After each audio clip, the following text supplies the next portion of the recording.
Friends, welcome back. तो friends, अभी का वीडियो है corona virus India update. India में कोरोना बेकाबू हुआ, ऐसे हालात क्यों बने? Oh my God. तो चलो फ्रेंड्स, वीडियो शुरू करते हैं और पता करते हैं डिटेल्स। वीडियो शुरू करने से पहले अगर आप चैनल पर नए हो और आपने अभी तक सब्सक्राइब नहीं किया है तो जल्दी से पहले सब्सक्राइब के बटन और बेल आइकन को क्लिक कर लो ताकि आपको हमारे सारे न्यू वीडियोस के नोटिफिकेशन मिल जाए जैसे हम अपलोड करें। अगर आपको वीडियो पसंद आता है please like and share. And हमारा दूसरा चैनल, ट्विटर, इंस्टाग्राम अकाउंट, सबके डिटेल्स है डिस्क्रिप्शन बॉक्स में, तो उनको भी सब्सक्राइब और फॉलो कर लेना। चलिए शुरू करते हैं। कोरोना की नई लहर ने भारत से लेकर ब्राजील तक हाहाकार मचा दिया है। भारत के कई राज्यों में संक्रमण रिकॉर्ड स्तर तक पहुंच रहा है। महाराष्ट्र जैसे राज्यों में फिर से सख्ती लगाई जा रही है। भारत सरकार ने कई विदेशी वैक्सीन के अप्रूवल की प्रक्रिया को भी फास्ट ट्रैक करने का फैसला किया है, पर इसकी नौबत आई क्यों? भारत में सामान्य हालात होने में कितना वक्त लगेगा और इसके लिए सरकार के साथ साथ आम लोगों को भी क्या करना होगा? क्या अकेले वैक्सीन से बात बन पाएगी या नहीं? इन सब तमाम बातों की चर्चा आज कवर स्टोरी में।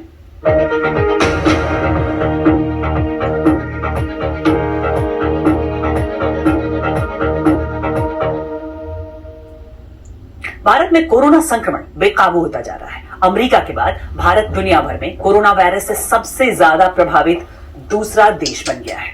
केंद्रीय स्वास्थ्य मंत्रालय के अनुसार कोविड के एक्टिव मामलों की संख्या 12 लाख के पार पहुंच गई है और सबसे ज्यादा प्रभावित राज्य है महाराष्ट्र, जहां कोरोना के मामले बेतहाशा बढ़ते जा रहे हैं। और इसी पर लगाम लगाने के इरादे से महाराष्ट्र सरकार ने पूर्ण लॉकडाउन जैसी पाबंदियां लगाने का फैसला किया है। महाराष्ट्र के मुख्यमंत्री उद्धव ठाकरे ने ऐलान किया कि बुधवार रात 8 बजे से पूरे महाराष्ट्र में धारा 144 लागू हो जाएगी। इस दौरान सभी संस्थान और सार्वजनिक स्थान बंद रहेंगे, लेकिन इस दौरान जरूरी सेवाएं चालू रहेंगी। यातायात भी खुला रहेगा, लेकिन सिर्फ जरूरी सेवाओं से जुड़े लोगों के लिए ही। घरेलू कामगार। कोरोना संक्रमण की दूसरी लहर गुजरात पर भी कहर बनकर टूटी है। सोमवार को यहां रोजाना संक्रमण के नए मामले 6000 के पार हो गए। सूरत राज्य का सबसे प्रभावित शहर है, जहां शमशान के हालात शहर का दर्द बयां कर रहे हैं। हमारे सहयोगी धर्मेश अमीन बता रहे हैं सूरत का हाल। रिपोर्ट की कुछ तस्वीरें आपको विचलित कर सकती हैं।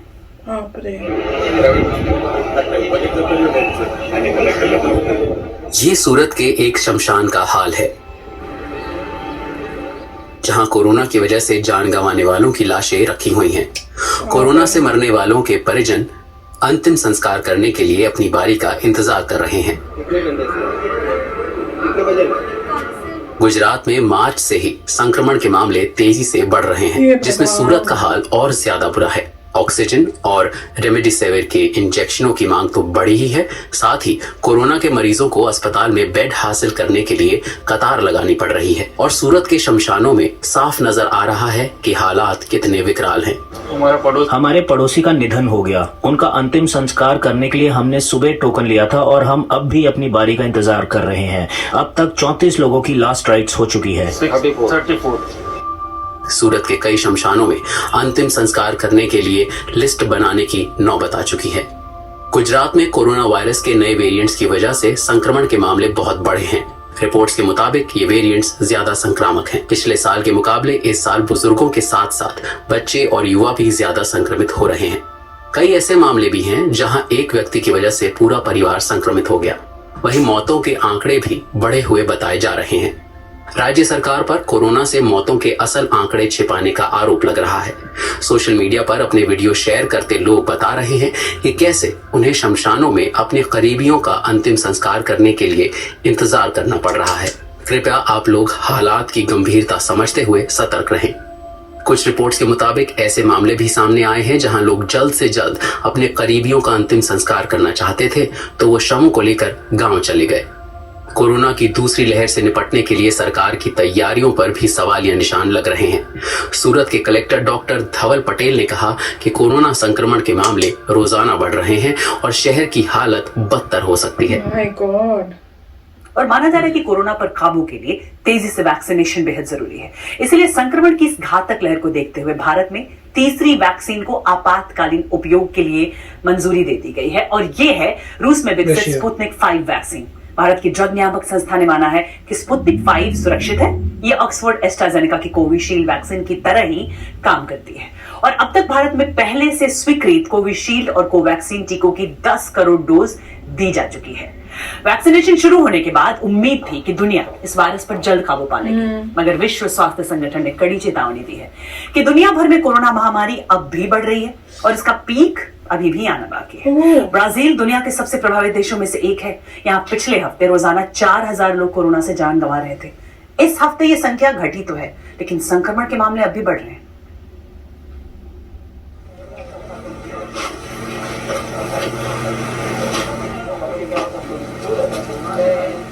ब्राजील दिखा रहे हैं। ब्राजील में अंधेरा मानो बढ़ता ही जा रहा है और राहत की कोई किरण दिखाई नहीं दे रही है।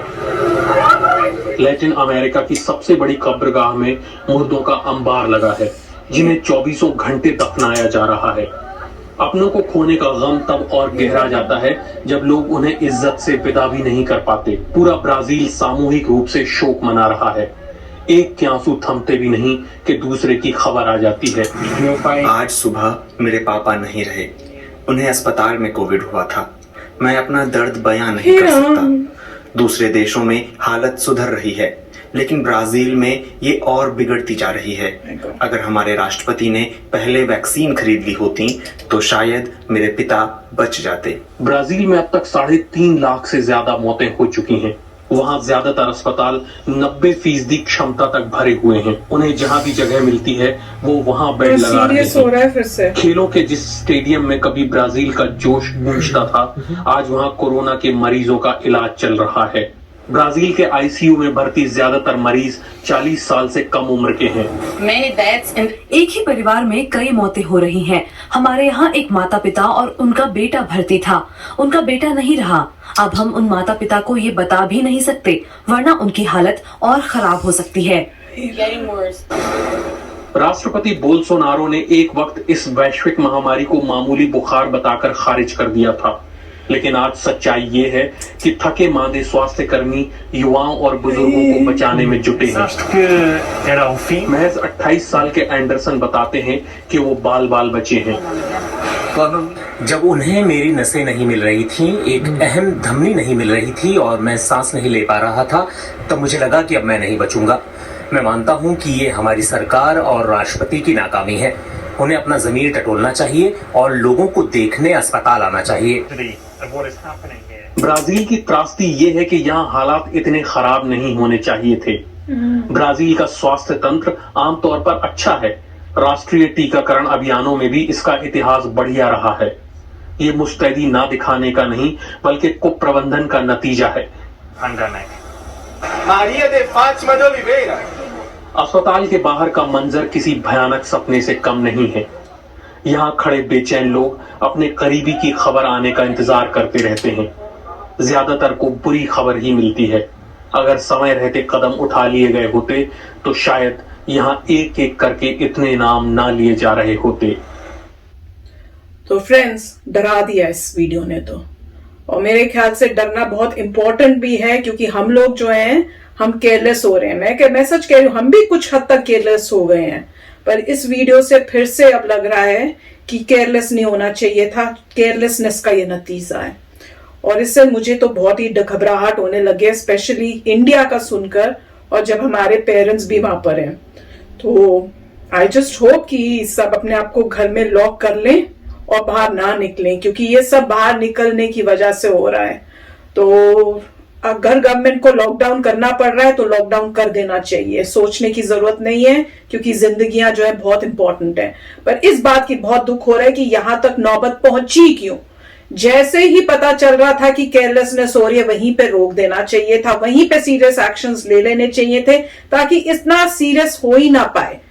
मैं खाली इंडिया की बात नहीं कर रही, मैं पूरे वर्ल्ड की बात कर रही हूं कि क्यों ऐसा नहीं हुआ कि सारे कंट्रीज ने इकट्ठे सोच लिया हो कि हमने इतने दिनों तक का लॉकडाउन इकट्ठे इंप्लीमेंट करना है।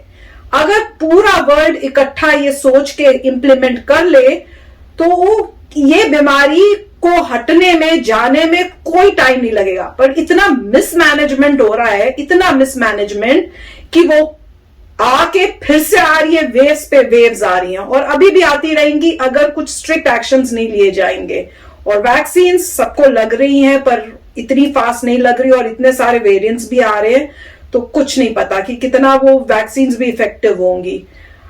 बहुत घबराहट हो रही है देख के। गॉश राइट, तो काफी दुख हो रहा है कि बहुत तेजी से कोरोना वायरस फैल रहा है और ये न्यूज भी आ रही है। आप बताइए कि थोड़ी वैक्सीन्स भी कह रहे थे शायद शॉर्टेज हो रही है, इसीलिए अब स्पुतनिक भी आ रही है और ये भी देखा जा रहा है कि फाइजर और मॉडर्ना भी आ सकती हैं, नहीं आ सकती हैं। तो काफी अब सडनली बाहर से भी मेडिकेशन लाने की कोशिश कर रहे हैं, अपनी प्रोडक्शन बढ़ाने की कोशिश कर रहे हैं। मेरे ख्याल से जो सीरम इंस्टीट्यूट में आग लगी थी उससे भी काफी डैमेज हुआ था कि प्रोडक्शन रुक गई थी। और ये भी न्यूज आई है कि काफी जो इंस्टीट्यूट्स हैं जो बना रहे हैं वैक्सीन को हमारी, वो गवर्नमेंट से और पैसा मांग रहे हैं जिससे वो एक्सपैंड कर सके और प्रोडक्शन इंक्रीज करें। मेरे ख्याल से तो यही सोल्यूशन होगा कि अभी लॉकडाउन में जाना पड़ेगा जब तक वैक्सीन ज्यादा प्रोड्यूस नहीं होती और हर एक इंसान को नहीं लग जाती। मेरे ख्याल से जल्दी जल्दी सभी लोगों को वैक्सीन लगानी पड़ेंगी और जैसे जैसे लोगों को ज्यादा वैक्सीन लगेंगी तब ठीक हो जाएगा। परंतु अब ये रेस में चले गए हैं कि लोगों को वैक्सीन लग रही है वर्सेस लोगों की कैसे तबीयत खराब हो रही है। तो काफी डेंजर सिचुएशन हो रही है। आई होप कि जल्दी जल्दी और वैक्सीन बने। और मेरे ख्याल से ये भी न्यूज आई थी कि इंडिया ने एक्सपोर्ट्स बंद कर दिए क्योंकि हमें अपनी लिए जरूरत है अभी। उसकी वजह से कुछ कुछ कंट्रीज के साथ जिनके साथ कॉन्ट्रैक्ट्स थे वो परेशान हो रहे हैं, मगर इंडिया पूरी कोशिश कर रहा है कि भाई हम जल्दी जल्दी वैक्सीन बनाएं, अपनी पॉपुलेशन को कवर करें और फिर दूसरे पूरे वर्ल्ड की भी ख्याल रखें। तो काफी मतलब दुख हो रहा है। होप कि सब ठीक हो जाए। तो अभी आगे जाके पता चलेगा जैसे जैसे लॉकडाउन शुरू होगा मेरे ख्याल से उससे कुछ रिलीफ मिलना चाहिए।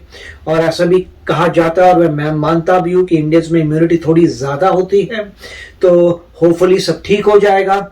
मेरे ख्याल से सभी लोगों को लॉकडाउन में जाना चाहिए और ज्यादा मिक्सअप नहीं करना चाहिए, ज्यादा नहीं फैलाने चाहिए जहां तक पॉसिबल है। और गवर्नमेंट भी मेरे ख्याल से यही स्टेप्स लेगी तो दुख की बात होगी क्योंकि काफी सारे गरीब लोग हैं जिनकी रोजी रोटी फिर खतरे में आ जाएगी। तो काफी टेंशन वाली बात हो गई है।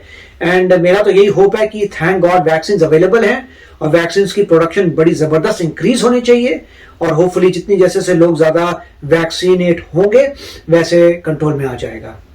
यस फ्रेंड्स, तो बस आप भी लोग सब बहुत सेफ रहो और जितना हो सके प्रिकॉशंस लो और यही प्रे कर सकते हैं कि जल्दी से जल्दी ये जो मुसीबत हम सबके सर पे आई है खत्म हो जाए। तो चलो फ्रेंड्स चलते हैं, मिलेंगे नेक्स्ट वीडियो में बहुत ही जल्द। Till then please take care and bye bye. तो अगर आप मेरे इस चैनल पे नए हो तो जल्दी से सब्सक्राइब के बटन को हिट करो और बेल आइकन को क्लिक करो ताकि आपको मेरा जब नया वीडियो मैं लगाऊं आपको उसके बारे में जल्दी से पता चल जाए।